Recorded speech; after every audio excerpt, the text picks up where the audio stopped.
사사 같으면서 사사 같지 않았던 반사사라고 불렸던 아비멜렉의 시대가 지나간 후에 오늘 본문에 두 명의 사사가 등장을 합니다. 그리고 이름이 직접 언급되지는 않았지만은 입다라는 사사가 등장하게 되는 배경을 오늘 본문에서 설명하고 있습니다. 각각 다른 이야기 같지만은 한 줄기 역사의 흐름을 우리가 보게 되는데요. 그 흐름 속에서 우리 하나님은 어떤 하나님이신지를 발견하고 또 우리는 어떻게 살아야 하는지를 나눠보고 싶습니다. 첫 번째로 돌라라는 사사가 등장을 합니다. 1절과 2절의 말씀인데요. 이 돌라라는 사사는 23년 동안 평화를 잘 지켜낸 사사로 간단하게 설명을 하고 있습니다. 두 가지를 우리가 주목할 필요가 있습니다. 첫 번째, 돌라가 일어나라고 말씀하세요. 돌라가 일어나. 수동형이 아니라 능동형입니다. 능동태로 쓰여져 있어요.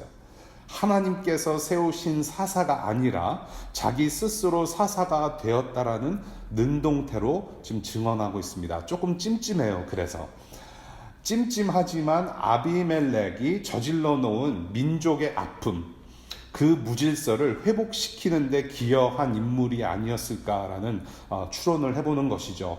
누가 이러한 처참한 상황에서 리더가 되고 싶겠어요. 사실은 이전 정권에서 저질러 온 일들을 회복하는 것은 굉장히 쉬운 일이 아니죠. 시간과 에너지와 모든 힘을 다 동원해서 질서를 바로잡고 회복시키는데 기여한 인물이 아니었을까라는 생각을 해봅니다. 그래서 어쩌면은 그렇게 좋은 인물이 아니었을까라는 생각을 해보게 되고요. 두 번째 주목할 것은 이스라엘을 구원하였다라고 증언합니다. 이스라엘을 돌라가 구원하였다. 이스라엘을 압제하는 나라가 없었어요. 평화롭게 살았습니다. 그런데 무엇으로부터 구원을 했을까라고 생각을 해봤을 때 우상 숭배를 했다는 증언도 없고 다른 나라로부터 침략을 받았다라고 증언하지 않았으니까 이스라엘을 스스로 지켜내는 구원에 앞장선 인물이 아니었을까라는 생각이 들어요. 스스로 구원하고 스스로 지켜내었다. 스스로 사사가 되었지만 나름 최선을 다해서 그 민족을 잘 지켜낸 인물로 그렸다라는 것을 오늘 두 구절에서 보게 돼요. 이렇게 돌라의 리더십으로 이제는 평화롭게 잘 살고 있다가 두 번째 사사가 등장합니다. 야일이라고 하는 사사가 등장합니다. 3절부터 5절까지의 말씀이에요. 역시 굉장히 간단한 역사입니다. 이 돌라라는 사사의 시대가 지나가고 나서 이 야일이라는 사사가 22년간 평화를 지켰다고 증언을 합니다.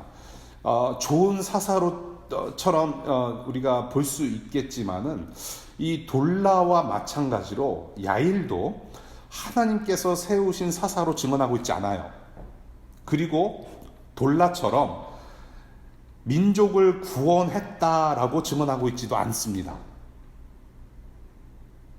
대신에 아들 30명 있었고 30마리 나귀가 있었고 야일의 동네들이라는 이름의 하봇 야일 땅에 30개 성을 소유한 사람으로 묘사하고 있어요.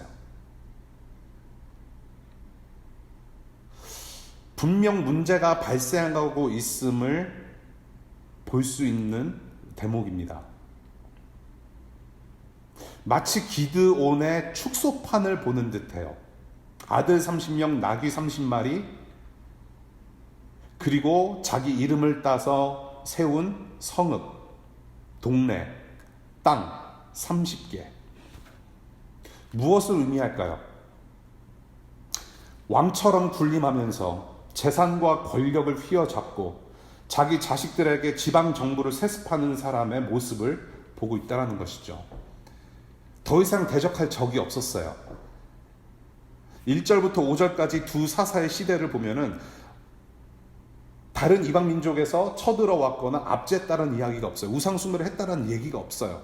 그런데 무슨 일이 있었을까요? 이 23년 플러스 22년, 이 평화의 시대, 45년 동안, 45년이라는 세월 동안 도대체 이 이스라엘 민족에게 무슨 일이 일어나고 있었던 것이었을까요? 바로 대적할 적은 바로 이스라엘 자신들이었음을 보게 해요.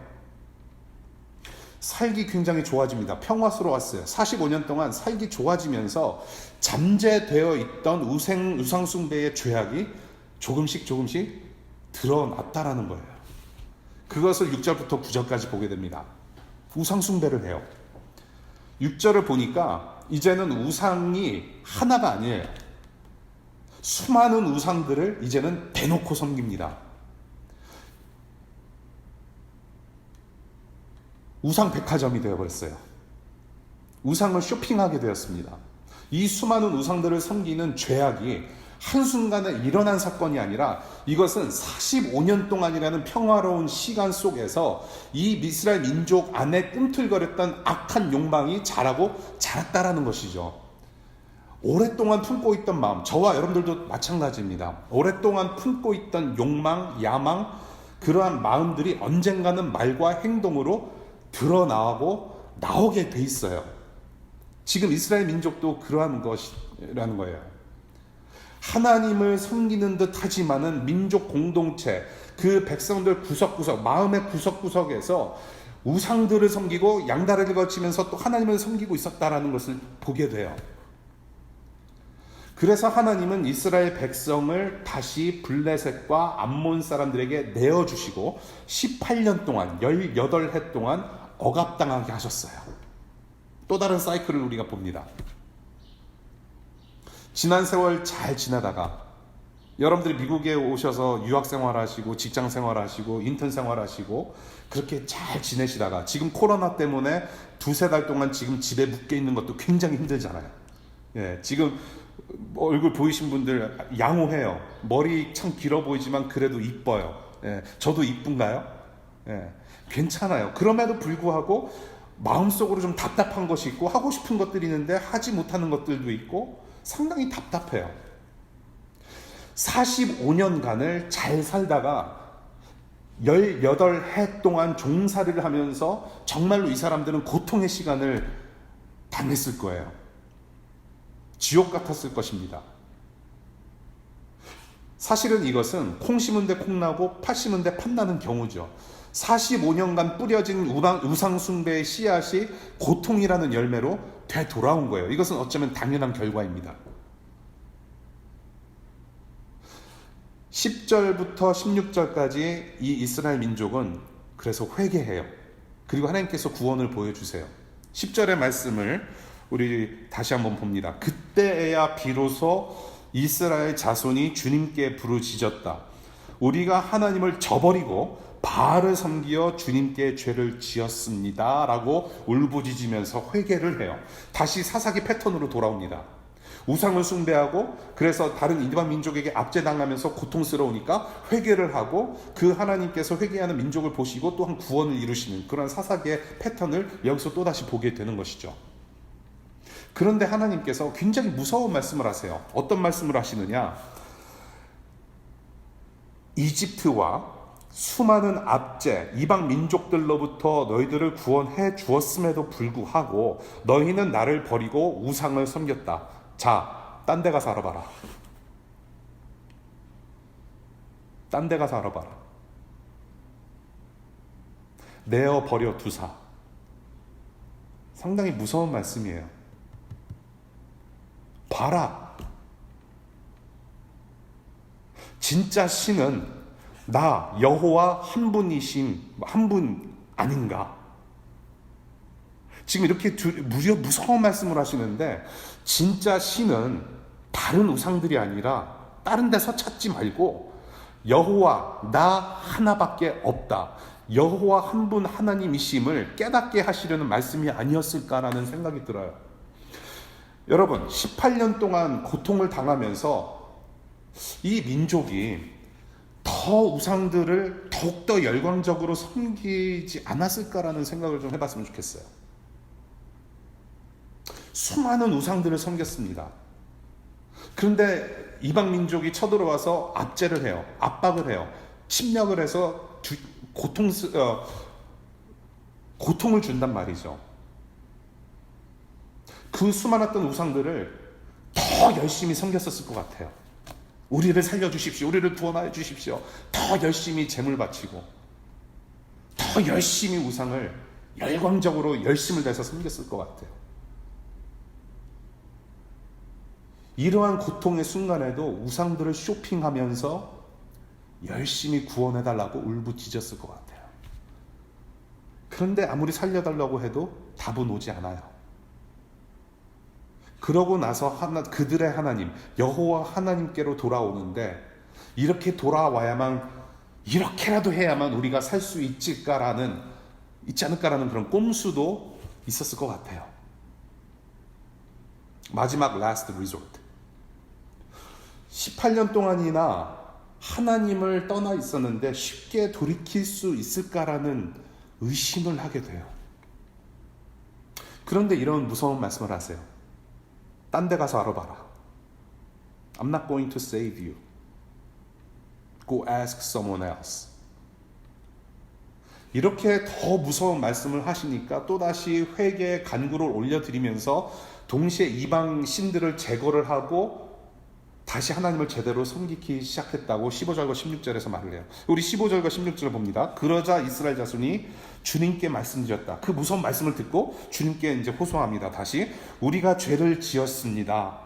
주님의 뜻대로 다 하십시오. 그러나 오늘만은 우리를 구출하여 주십시오. 16절 초반부입니다. 그리고 그들이 자기들 가운데 있는 이방신들을 제거하고 주님을 섬겼다라고 증언해요. 회개의 울부짖음, 동시에 행동을 합니다.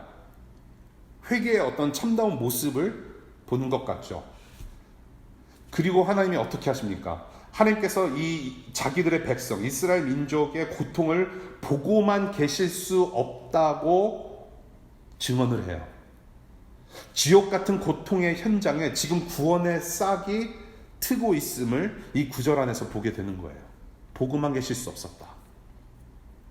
그리고 이 이후에 10장 17절부터 11장 12장 보시게 되면은 이 백성들을 구원해 줄 사사가 등장을 해요. 입다라는 인물입니다. 구원의 손길을 입다를 통해서 펼치세요. 오늘 본문을 우리가 이렇게 쭉 봤습니다. 여기서 이 기록된 역사 속에서 저와 여러분들이 믿고 따르는 하나님은 어떤 하나님이신지 보고 싶어요. 사사기 10장 1절부터 16절까지의 말씀 속에서 우리가 보고 체험하는 하나님은 바로 이런 하나님인 것 같아요. 하나님의 백성답지 못한 자기 백성들, 그 모습을 보시고 참지 못하시며 아파하시는 하나님 아버지시라는 거예요.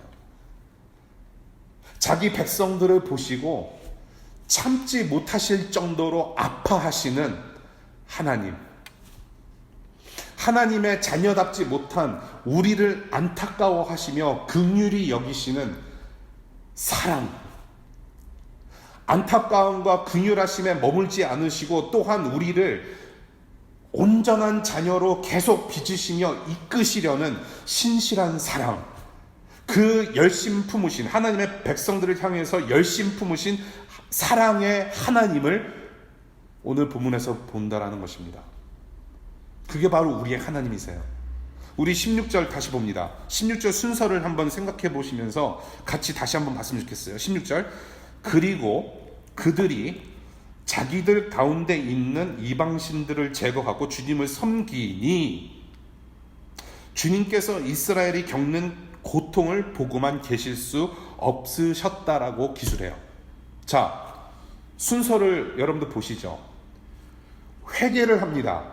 울부짖었고, 잘못했다고 울부짖었고, 그 다음에 행동으로 회개의 삶을 살아요. 우상을 다 버리고 하나님을 섬깁니다. 회개해서 삶을 돌이켰는데 왜 하나님께서는 참을 수 없이 마음 아파하셨는가 생각해 보게 돼요. 하나님의 입장에서는 기쁜 일 아닙니까? 아, 우리 백성들이 이제는 내 자녀들이 회개하고 이제 우상들 버리고 다시 돌아왔다. 기뻐하셔야 되는 일이에요. 그런데 하나님은 그 회개의 모습조차도 보시고 이스라엘이 겪는 고통을 보고만 계실 수 없으셨다라고 얘기를 해요. 회개의 모습 보시면서도 16절 후반부, 주님께서 이스라엘이 겪는 고통을 보고만 계실 수 없었다. 여기에 좀 주목해야 됩니다. 여러분들이 읽으시는 새번역 본으로 고통을 보고만 계실 수 없으셨다라고 말씀하시고요. 그러면 개역 개정에는 마음에 근심하시니라라고 표현되고 있습니다. 또한 똑같은 본문을 가지고 공동 번역이라는 버전에서 보면 고통을 보시고 마음 아파하셨다라고 말하고 있고요. 그 다음에 이 히브리어 원문에 가깝게 translate 된 ESV 영어 버전을 보게 되면 He became impatient over the misery of Israel. impatient over the misery라고 표현을 해요. 하나님의 마음은 참을 수 없이 아프고 상한 마음 가지고 계셨다라는 것을 얘기를 해요. 무엇을 보고 그렇게 마음 아파하셨는가? 무엇을 보고 참을 수 없이 상한 마음을 가지게 되셨는가? 백성의 수고와 고통, 노역, 고역, 상당히 여러 가지 단어의 그 의미가 있어요. 백성들의 수고하는 모습, 고통당하는 모습, 노역, 고역. 여기서 말하는 고통과 고역, 노역, 수고라는 것은 단순히 우상숭배의 대가로 치러야 하는 벌, 그것만 말을 하는 것이 아니라 우상숭배를 통하여서 그래서 불순종한 결과에 따른 고통과 함께 습관적인 회개에 순환 속에서 살아갈 수밖에 없는 자녀들의 그 전체적인 통틀어서 보게 되는 모습, 보여지는 모습, 스스로 담대히 우상을 깨부수고 마음을 지키지 못하는 미저리한 모습, 그렇게 고생하는 모습, 그 이스라엘 자녀들 전체 통틀어서의 모습을 보시고 마음 아파하시고 참을 수 없는 상한 마음을 가지게 되셨다라는 것을 오늘 본문에서 말하고 있어요. 단순히 고통당해서 참 마음이 아프다 그것이 아니라 우상숭배하고 고통당하고 습관적으로 회개해서 또 돌이키면서 또다시 우상숭배하는 이 악순환을 보신 거예요. 그 악순환 자체가 수고하는 이스라엘 민족의 모습이었다는 것을 보면서 참지 못하는 상한 마음을 가지게 되셨다. 하나님을 사랑하고 이웃을 사랑하면서 세상의 빛을 발해야 되는 하나님의 백성, 왕의 백성, 하나님의 자녀답지 못하며 그렇게 살아갈 수밖에 없는 그 자녀들의 인생살이 모습을 통틀어 보시고 아파하셨다. 얼마나 비참합니까? 우리 15절 다시 한번 볼까요? 그러나 오늘만은 우리를 구철하여 주십시오. 우리 무지 힘들어 죽겠는데 다만 오늘 하루만이라도 우리를 구원하여 주십시오.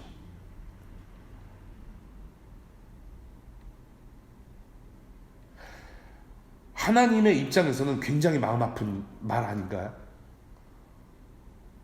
원래 이렇게 살지 말아야 하는 백성들인데 지금 하루만이라도 살게 해달라는 호소를 들으시면서 마음 아파하세요.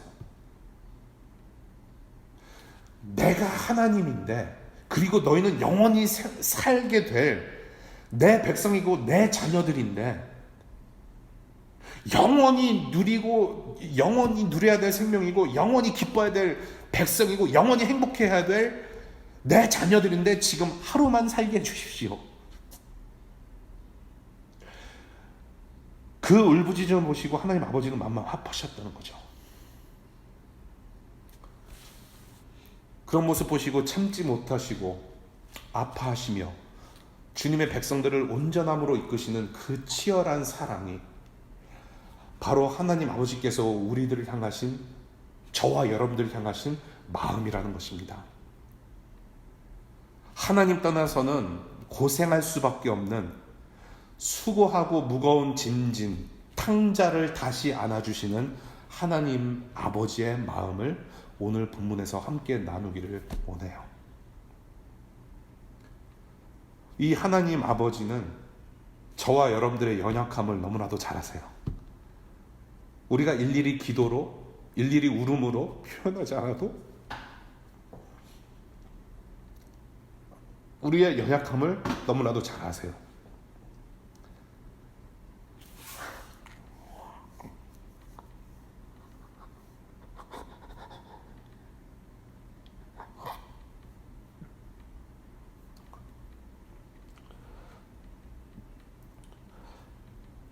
우리가 넘어지기 쉬운 존재임을 누구보다도 더 잘 아세요.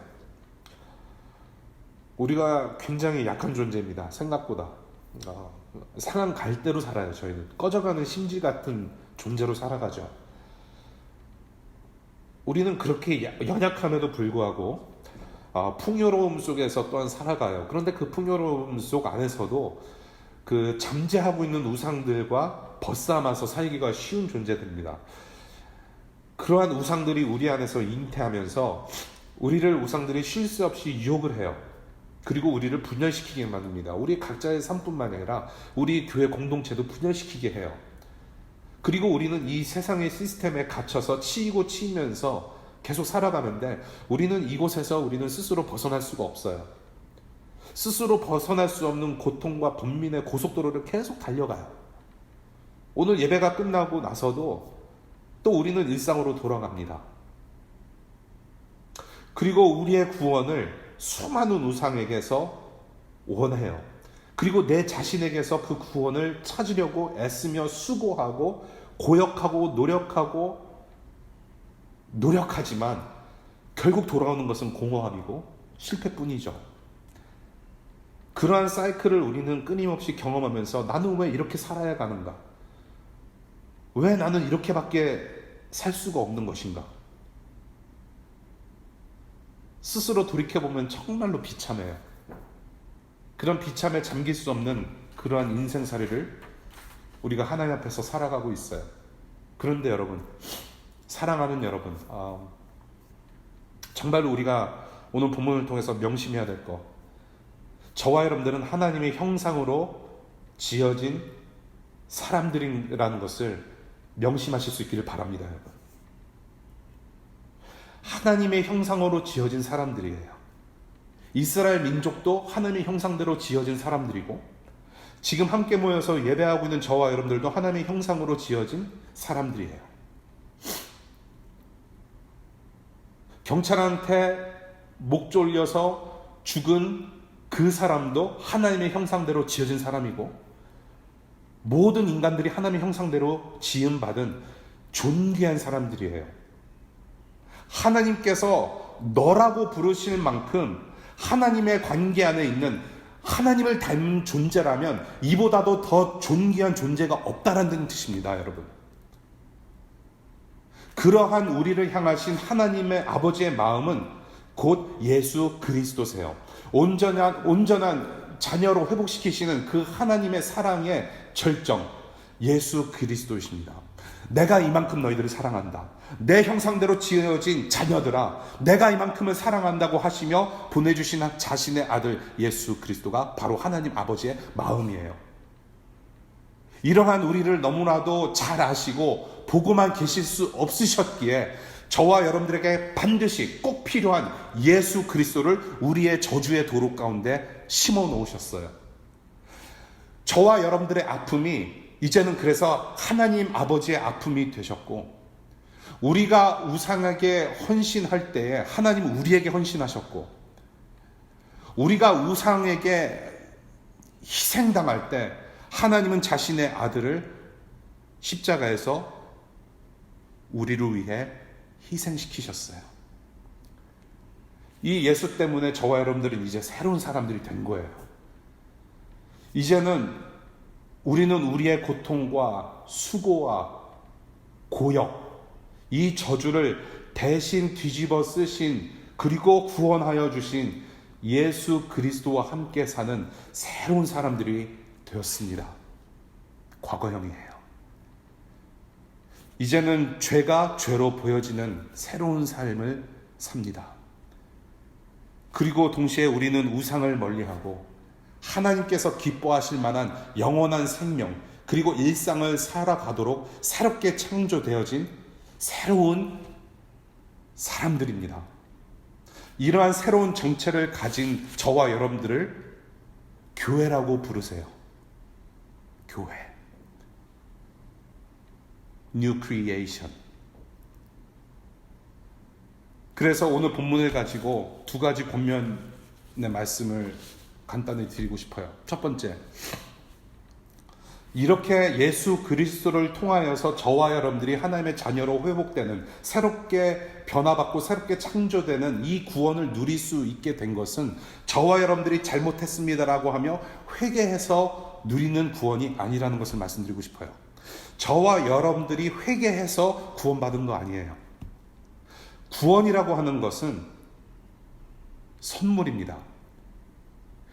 회개는 구원의 조건이 아닙니다. 오늘 본문을 보세요. 회개에 울부짖음을 했기 때문에 구원받았다라고 볼 수 없어요. 회개는 구원의 조건이 아니에요. 구원은 신실하신 하나님 아버지의 언약 혹은 그분께서 약속하신 그 말씀에 근거해서 그 하나님의 치열한 사랑이 우리에게 쏟아졌기 때문에 우리는 구원받은 것이에요. 그래서 그 사랑 때문에 그 사랑이 우리를 회개로 반응하는 삶으로 이끄셨다는 거예요. 구원의 열매는 회개예요. 그래서 회개는 구원의 조건이 될 수가 없지만은 우리의 구원이 이루어짐에 회개는 반드시 필요한 것이기도 해요. 필요한 것입니다. 이 하나님의 사랑이 정말로 중요해요. 이 하나님 아버지, 일방적으로 조건 없는 우리를 향해서 퍼부으신 이 사랑을 여러분들이 깨달아 아시고 회개하는 삶으로 하나님 아버지 품에 안기실 수 있기를 바라요. 그 사랑의 증거로 와주신 예수 그리스도를 기억하시고 일상에서 신뢰하시고 의지하시고 그 예수 그리스도의 이름을 부르시고 그렇게 믿음으로 살아내실 수 있는 우리 모두가 되었으면 좋겠습니다. 예수밖에 없어요. 두 번째, 이제 저와 여러분들은 교회로서 하나님의 마음을 알 수 있게 되었죠. 비록 아직 부족함이 많아요. 부족함이 참 많아요. 그렇지만 우리가 예수 그리스도, 우리를 살려내신 예수 그리스도와 함께하는 삶을 살기 때문에, 연합된 삶을 살기 때문에, 예수님을 닮아가는 삶을 살기 때문에 이제는 저와 여러분들이 부족하지만 예수님처럼 하나님을 사랑하고 이웃을 사랑하는 그런 사람들이 되었어요. 이제는 사랑할 수 있는 사람이 되었습니다. 하나님처럼. 우리가 교회로서 이 세상의 고통에 귀를 기울였으면 좋겠습니다. I cannot breathe. 숨을 못 쉬겠다고 호소하는 이웃들의 울부짖음을 우리 같이 좀 들었으면 좋겠습니다. I cannot breathe.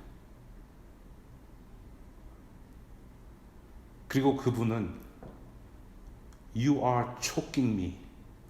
내 목을 조르고 있다라고 울부짖었어요. 마지막 숨을 다해서. 우리가 이웃의 목을 조르는 가해자는 아닌지 반성하며 생각해 볼 필요가 있고, You are choking me. 그 이웃들의 울부짖음을 들을 수 있는 우리 교회 되었으면 좋겠습니다. 죄와 연약함에 끊을 수 없는 이런 비참한 고리 안에 갇힌 저와 여러분들, 우리 세상의 이웃들, 하나님의 자녀들의 고통을 보고만 있을 수 없는, 정말로 참을 수 없이 상하고 아픈 하나님의 마음, 그 하나님의 심정으로 이 세상을 섬기며 회복이 씨앗되는 저와 여러분들이 되실 수 있기를 바랍니다. 말씀을 맺겠습니다. 고통을 보고만 계실 수 없으셨다. 하늘보다 더 높고 바다보다 더 깊고 우주보다 더 넓은 변함없는 하나님의 그 신실하신 사랑을 우리가 알고 인식하고 받아들이고 의지하며 그 사랑 안에 계속해서 머물기를 하나님은 원하십니다. 또 동시에 그 하나님 아버지의 참 자녀들로서 세상을 향하여서 정말로 참된 빛, 생명의 빛이 되기를 또한 원하십니다. 그것이 바로 이스라엘 민족이 했어야 되는 일이었고, 그 의무, 그 사명은 바로 또한 우리의 사명이 되는 것입니다. 우리를 보고만 계실 수 없으신 우리의 소망 되신 예수 그리스도는 곧 다시 오세요. 곧 다시 오십니다. 우리가 그 예수 그리스도 주님 배울 때까지 믿음, 소망, 사랑으로 잘 견뎌내실 수 있기를 바라요. 우리 마지막 요한계시록 21장 3절, 4절, 5절의 말씀 우리 함께 읽고 말씀 마치도록 하겠습니다. 요한계시록 21장 3절, 4절, 5절의 말씀입니다. 시작. 그때에 나는 보좌에서 큰 음성이 울려 나오는 것을 들었습니다. 보아라, 하나님의 집이 사람들 가운데 있다. 하나님이 그들과 함께 계실 것이요, 그들은 하나님의 백성이 될 것이다. 하나님이 친히 그들과 함께 계시고 그들의 눈에서 모든 눈물을 닦아주실 것이니 다시는 죽음이 없고 슬픔도 울부짖음도 고통도 없을 것이다. 이전 것들이 다 사라져버렸기 때문이다. 그때 보좌에 앉으신 분이 말씀하셨습니다. 보아라, 내가 모든 것을 새롭게 한다. 또 말씀하셨습니다. 기록하여라. 이 말은 신실하고 참되다. 우리 함께 기도하겠습니다.